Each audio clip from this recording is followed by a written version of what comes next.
भगवान शिव ने बताया पति के साथ भोजन करने वाली औरतों के साथ क्या होता है। एक समय की बात है, माता पार्वती ने भगवान शिव से पूछा, स्वामी मेरे मन में 2 प्रश्न उठ रहे हैं, कृपया करके आप मेरे दोनों प्रश्नों का उत्तर देकर मुझे संतुष्ट कीजिए। तब भगवान शिव कहते हैं, कहो देवी आपके मन में ऐसे कौन से प्रश्न उठ रहे हैं। तो माता पार्वती कहती हैं, स्वामी मेरा पहला प्रश्न है, क्या पत्नी को पति के साथ भोजन करना चाहिए अथवा पति से पहले भोजन करना चाहिए? क्या ऐसा करना उचित होता है? शास्त्र इस विषय में क्या कहते हैं? स्वामी मेरा दूसरा प्रश्न है, ऐसा कौन सा पाप है जिसे करने से स्त्री नरकगामी बन जाती है? कृपया आप मेरे दोनों प्रश्नों का उत्तर देकर मुझे संतुष्ट कीजिए। फिर भगवान शिव कहते हैं, हे देवी आज आपने समस्त मानव जाति के कल्याण के लिए बहुत ही महत्वपूर्ण प्रश्न किए हैं। देवी आपके दोनों प्रश्नों के उत्तर मैं तुम्हें एक बहुत ही प्राचीन और पवित्र कथा के माध्यम से दूंगा। फिर माता पार्वती कहती हैं, स्वामी आप मुझे वह पवित्र कथा सुनाना आरंभ कीजिए।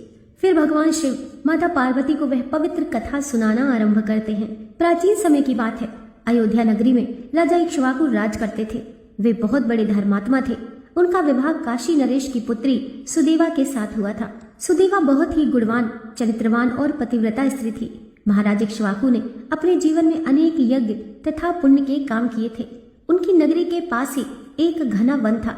उस वन में एक जंगली भैंसा अपनी पत्नी और बच्चों के साथ रहता था। उस वन में उस जंगली भैंसे का इतना आतंक था कि उससे सभी लोग डरते थे। उस भैंसे के भय से लोग उस वन के रास्ते से जाने से भी डरते थे। फिर जब ये बात राजा को पता चली तो उन्होंने उस जंगली भैंसे का शिकार करने की सोची। फिर एक दिन महाराज अपनी पत्नी सुदेवा और अनेक सैनिकों को लेकर उस वन में शिकार करने के लिए चले गए। वे बड़े ही पराक्रमी राजा थे। उन्होंने कई बार राक्षसों तथा शेरों का वध किया था। इसलिए वे उस भयंकर भैंसे से नगरवासियों की रक्षा करने के लिए वन में उस भैंसे का शिकार करने के लिए आ गए। जब उस भयंकर आकार वाले भैंसे ने महाराज को वन की तरफ आते देखा तो वह भैंसा अपनी पत्नी से कहने लगा, हे प्रिय, देखो ये अयोध्या नगरी के चक्रवर्ती सम्राट इक्ष्वाकु हैं और ये इस वन में मेरा शिकार करने के लिए आ रहे हैं। उनके साथ बहुत से सैनिक और हथियार हैं। इसमें तनिक भी संदेह नहीं है वे मुझ पर ही प्रहार करेंगे। महाराज बड़े पुण्यात्मा हैं, ये राजाओं के भी राजा हैं, समस्त विश्व इनके अधीन है। हे प्रिय, मैं तुम सब की रक्षा करने के लिए अपना पराक्रम दिखाता हुआ महाराज के साथ युद्ध करूंगा। अगर युद्ध में मैंने इनको पराजित कर दिया तो तीनों लोकों में मेरा यश फैल जाएगा और यदि मैं उनके हाथों से मारा गया तो मुझे इस भैंसे के रूप से छुटकारा मिल जाएगा और मैं बैकुंठ लोक में चला जाऊंगा। मेरे पिछले जन्म के पाप के कारण ही मुझे भैंसे का जन्म प्राप्त हुआ। हे प्रिय, तुम मेरा मोह छोड़कर अपने पुत्रों को लेकर दूसरे वन में चली जाओ। अब समय आ गया है मैं अपने पूर्व जन्मों के पाप से मुक्त हो जाऊं। जब महाराज के नुकीले बाण मेरे शरीर को घायल कर देंगे तो एक एक बाण से मेरे पूर्व जन्म के पाप नष्ट हो जाएंगे। फिर उस भैंसे की पत्नी कहती है, हे प्रिय, हमारे बच्चे आपके पराक्रम के कारण ही इस वन में निर्भय होकर विचरण करते हैं। आपके ही कारण इनको जंगली जानवरों से कोई भय नहीं है, क्योंकि आप ही हमारी रक्षा करते हैं। आपके इस भयानक रूप को देखकर कोई भी शिकारी हमारा शिकार करने के लिए इस वन में आने की गलती नहीं कर सकता है। अगर आपकी मृत्यु हो जाएगी तो फिर मेरी और हमारे पुत्रों की रक्षा कौन करेगा? आपके बिना हम असहाय हो जाएंगे। पति के बिना मेरा क्या होगा? उत्तम स्वर्ण के गहने वस्त्र पहनकर भी कोई भी स्त्री पति के बिना शोभा नहीं पाती है। पति से ही स्त्री को सौंदर्य और शोभा प्राप्त होती है। आपके बिना मेरा जीवन भी नष्ट हो जाएगा। हे प्रिय, आपके बगैर मैं जीवित नहीं रह सकती और मैं सच कहती हूँ, आपके साथ मुझे नरक में भी डाल दिया जाए तो भी मैं खुशी खुशी आपके साथ चली जाऊंगी। इसीलिए आप महाराज के सामने मत जाइए। आप भी हमारे साथ दूसरे वन में चलिए, हम वहीं छिप कर रह लेंगे। आप जीवन की इच्छा छोड़कर अपनी पत्नी और पुत्रों को अकेला छोड़कर जा रहे हैं, इससे आपको क्या लाभ होगा? फिर वह भैंसा कहता है, हे प्रिय, तुम वीरों के धर्म को नहीं जानती हो, इसीलिए ऐसा कह रही हो। यदि शत्रु वीरों को युद्ध के लिए निमंत्रण देता है तो वीर पुरुष को कायरों की भांति ऐसे छिप कर नहीं भागना चाहिए। ऐसे पुरुष को कई युगों के लिए कुंभी पाक नर्क में डाल दिया जाता है। वीर पुरुष अगर शत्रु का सामना करता है और लड़ते हुए वीर गति को प्राप्त होता है तो उसे मृत्यु के बाद दिव्य लोकों की प्राप्ति होती है। आज महाराज इक्ष्वाकु मुझसे युद्ध करने के लिए आए हैं। वे हमारे अतिथि हैं और अतिथि का अनादर नहीं करना चाहिए। फिर भैंसे की पत्नी कहती है, हे प्रिय, ठीक है, यदि आप महाराज के साथ युद्ध करना चाहते हैं तो मैं भी आपके साथ रहकर आपकी रक्षा करूंगी। इतना कहकर उस भैंसे की पत्नी ने अपने पुत्रों को बुलाकर कहा, पुत्रों, आज युद्ध भूमि में महाराज इक्ष्वाकु आए हैं और उनसे युद्ध करने के लिए तुम्हारे पिताजी जा रहे हैं और उनके साथ मैं भी जा रही हूँ। इसलिए तुम सभी दूसरे वन में जाकर छिप जाओ। महाराज इक्ष्वाकु बड़े शूरवीर हैं, वे इस युद्ध में हमारा संहार कर डालेंगे, इसलिए तुम यहाँ से भाग जाओ और अपने प्राण बचाओ। फिर उस भैंसे के छोटे बच्चे कहने लगे, हे माता, जो पुत्र अपने माता पिता को संकट में छोड़कर भाग जाते हैं वे महापापी होते हैं, उन्हें घोर नरक में डाला जाता है। इसीलिए हे माता, हम लोग आपको छोड़कर नहीं जाएंगे। फिर वह भैंसा, उसकी पत्नी और उसके बच्चे सभी युद्ध के लिए तैयार हो जाते हैं और युद्ध भूमि की ओर निकल पड़ते हैं। उधर महाराज इक्ष्वाकु अपनी सेना के साथ उस स्थान पर आ जाते हैं और अपने सामने खड़े भैंसों के झुंड को देखकर बड़े बड़े शूरवीर योद्धाओं को भैंसों का शिकार करने के लिए आगे भेजते हैं। वे सभी शूरवीर योद्धा हाथ में तलवार और भाले लेकर भैंसों पर आक्रमण करने लगते हैं। फिर उन भैंसे और सैनिकों के बीच भीषण युद्ध होता है। सभी एक दूसरे पर भीषण प्रहार करने लगते हैं। इस युद्ध में अनेक भैंसे मर गए, कितने ही घायल हो गए और महाराज के अनेक सिपाही भी मर गए और घायल हो गए। अब केवल वह भैंसा और उसकी पत्नी और 2-3 पुत्र ही शेष बचे थे। अपने सभी पुत्रों को मरा हुआ देखकर भैंसे की पत्नी डर गई और अपने पति से कहने लगी, प्रिय, मुझे और इन बच्चों को लेकर यहाँ से जल्दी चलो, नहीं तो हमारा वंश नष्ट हो जाएगा। हम सभी अपने प्राण बचाकर यहाँ से भाग चलते हैं, नहीं तो महाराज हम सभी को मार डालेंगे। फिर भैंसा कहता है, हे प्रिय, 2 शेरों के बीच में एक भैंसा पानी पी सकता है, परंतु 2 भैंसों के बीच एक शेर पानी नहीं पी सकता। भैंसा जाति में एक बल देखा जाता है, इसी कारण जंगली भैंसे से सभी भयभीत हो जाते हैं। अगर इस समय में मृत्यु के भय से भाग जाऊंगा तो मेरी भैंस जाति की प्रसिद्धि नष्ट हो जाएगी। इसीलिए हे प्रिय, तुम हमारे बच्चों को लेकर यहाँ से चली जाओ और सुखपूर्वक जीवन यापन करो। ये सुनकर भैंसे की पत्नी ने कहा, हे प्रिय, मैं आपसे बहुत प्रेम करती हूँ, आपने मेरी रक्षा करके मेरे मन को जीत लिया है, आपसे मेरा मोह कभी नहीं छूटेगा, इसलिए मैं अपने पुत्रों के साथ आपके सामने ही प्राण त्याग दूंगी, किंतु आपको अकेला छोड़कर नहीं जाऊंगी। फिर वह भैंसा और उसकी पत्नी दोनों ही महाराज इक्ष्वाकु से युद्ध करने के लिए आगे आते हैं। वह भैंसा भयंकर गर्जना करता हुआ महाराज को युद्ध के लिए ललकारता है। वह भैंसा उसके सामने आए बड़े बड़े वीर योद्धाओं को अपने नुकीले सींगों से तिनके की भांति उठाकर फेंक देता था। अपने सैनिकों को मरता हुआ देखकर महाराज को क्रोध आ जाता है और वे अपना धनुष उठाकर उस भैंसे पर बड़ी ही तीव्र गति से बाण चलाते हैं। बाण जाकर उस भैंसे के शरीर में घुस जाता है और वह भैंसा जमीन पर गिर जाता है।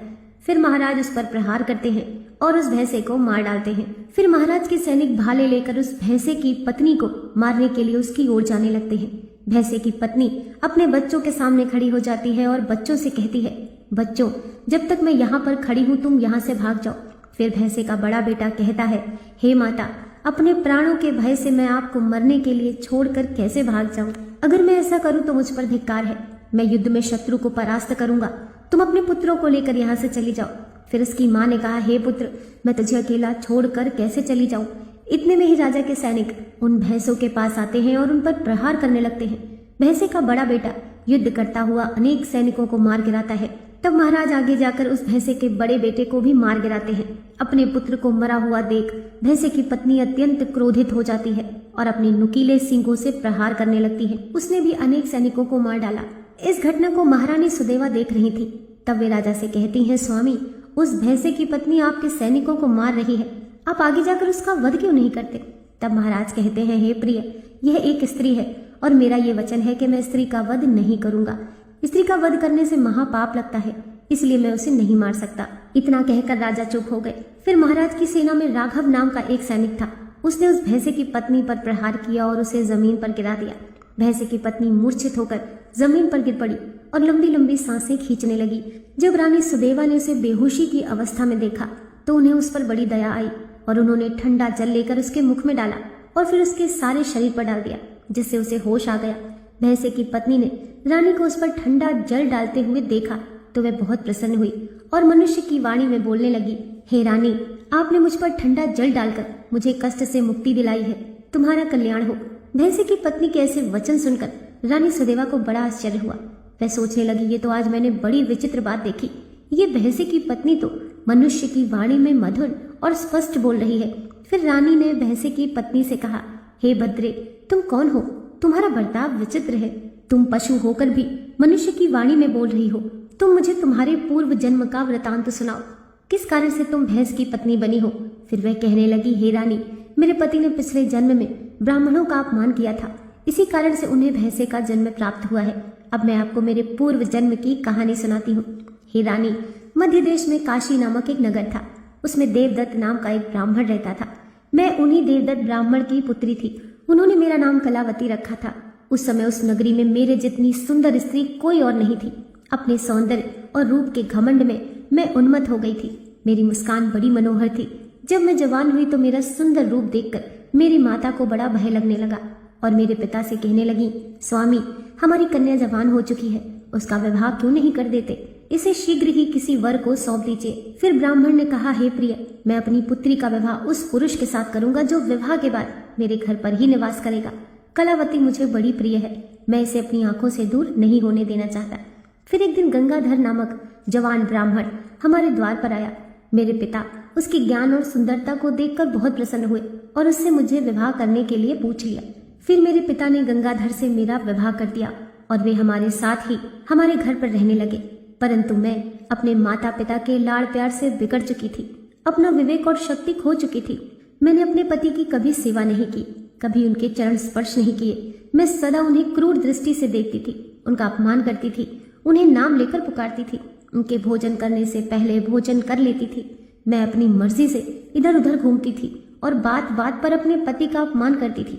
मैंने उनके साथ कभी सहवास भी नहीं किया, उन्हें मेरे शरीर को कभी भी हाथ नहीं लगाने दिया।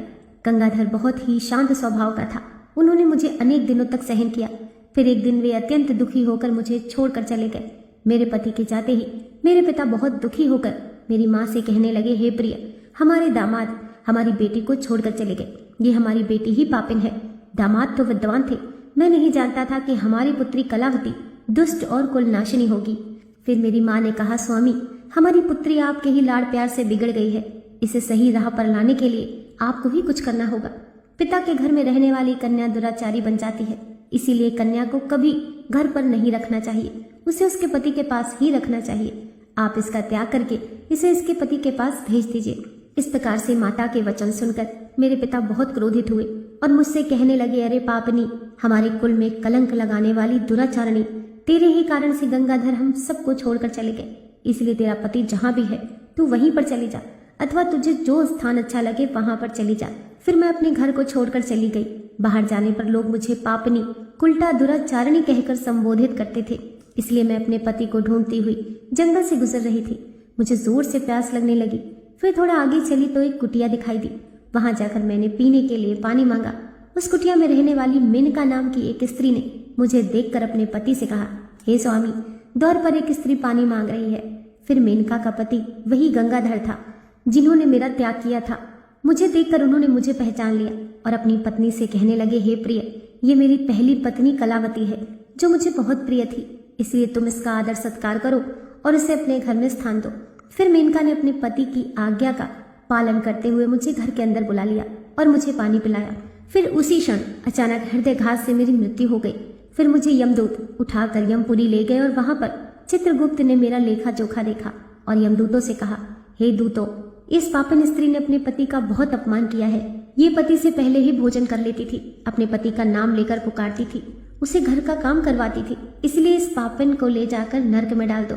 फिर यमदूत मुझे नर्क में ले गए और उन्होंने मुझे जलते हुए अंगारों में डाल दिया। वहां मुझे नर्क में अनेक वर्षों तक कष्ट भोगने पड़े। फिर नर्क की सजा भुगतने के बाद यमराज ने मुझे भैंसे के जन्म में डाल दिया। फिर वह बोली, हे रानी, इस प्रकार से मैंने आपको अपने पूर्व जन्म का वृतांत सुना दिया। कृपया आप मुझे इस जन्म से मुक्ति दिला दो। आपने आपके पति की बहुत सेवा की है, इसलिए मुझे आपका थोड़ा सा पुण्य प्रदान करो। फिर रानी सुदेवा महाराज से कहती है, हे स्वामी, अब मैं क्या करूं? आप जो आज्ञा देंगे मैं वही करूंगी। महाराज रानी से कहते हैं, हे प्रिय, ये इस समय बहुत पीड़ा झेल रही है, तुम अपने पुण्य से इसका उद्धार करो। महाराज की आज्ञा लेकर रानी ने उस भैंसे से कहा, हे पुत्री, मैं अपने 2 वर्ष का पुण्य तुम्हें प्रदान करती हूँ। रानी के इतना कहते ही उस भैंस के प्राण निकल गए और उसके शरीर से एक दिव्य स्त्री प्रकट हुई। फिर वह राजा और रानी को प्रणाम करके बैकुंठ लोक को चली गई। भगवान शिव कहते हैं, हे देवी, इस प्रकार से मैंने तुम्हें ये महान कथा सुना दी। तुम्हारे सभी प्रश्नों के उत्तर भी तुम्हें मिल गए होंगे। माता पार्वती कहती हैं, हे स्वामी, आपने मुझे बहुत ही पवित्र कथा सुनाई। मैं इस कथा से पूर्ण रूप से संतुष्ट हूँ। दोस्तों, वीडियो पसंद आई हो तो लाइक कीजिए, चैनल को सब्सक्राइब कीजिए। मिलते हैं नेक्स्ट वीडियो के साथ।